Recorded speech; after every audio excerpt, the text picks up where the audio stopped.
নমস্কার বন্ধুরা, একটা দারুণ খবর পেলাম, মানে থিওরি একটা শুনলাম একজন ইউটিউবারের থেকে। তো থিওরিটা এতটাই অসাধারণ যে আমি চাইলাম যে আমি আপনাদের সঙ্গে এটাকে শেয়ার করব। তো হ্যাঁ, আপনারা ঠিকই দেখেছেন থাম্বনেলে। সুপ্রিম ইয়াস্কিন হচ্ছে কি অ্যাকচুয়ালি কালকির বাবা। এটা হচ্ছে থিওরিটা। যে থিওরিটা আমি বলে দিচ্ছি আগেই, যেটা আমার থিওরি না, বাট থিওরিটা দুর্দান্ত দুর্দান্ত।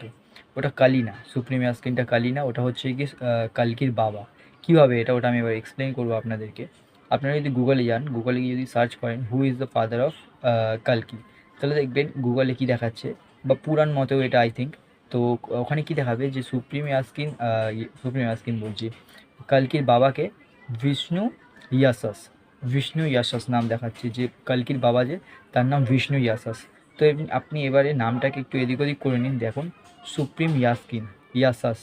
তো এই যে মিলটা আছে, এটা দুর্দান্ত একটা মিলিং। তো এই মিলটা হচ্ছে বলে আমরা বলতে পারি যে সুপ্রিম ইয়াস্কিন হচ্ছে কালকির বাবা। আর একটা যেটা, সেটা কি, দীপিকার গর্ভে কালকি এলো কোথা থেকে। দেখবেন সিনেমাতে বারবার বলেছে যে এই মহিলাদের ওপরে সিডিং করা হচ্ছে, সিডিং। সিড মানে কি, বীজ, বীজ বপন করা হচ্ছে। তো এই বীজটা কোথা থেকে আসছে?